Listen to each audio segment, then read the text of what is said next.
Dako ngang problema, iyang mga asawa pirti ng daghana. Imbis siya manlipay, nagkonsimisyon na noon siya. Miniwang na siya, ay ang iyahang lawas hago na. Kinahanglang libuton iyang mga asawa, kung di makaya overtime man pa. Ang iyang istorya, pertiga yung paitan ning daghag asawa. Kung dunay laktawan, magsilos-silos mansat ang uban.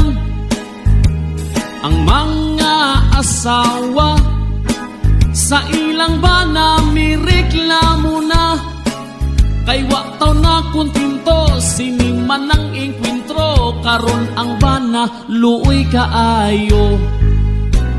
Ambot nga no, karon di mo barog ng imo, tungod siguro kay gastado kanang dako mong alho. Ang imong mga asawa lapas nagpito, dili na taon maatiman nimo, kay nagpugan ng ulo. Ilang gisabutan nga ang ilang bana ilahag yung skedulan. Usa ka asawa, kada adlaw usay dulugan.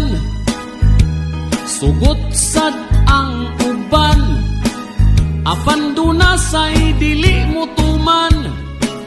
Kay ang ilang gusto sila ray madulugan, karon nagubot na silang tanan.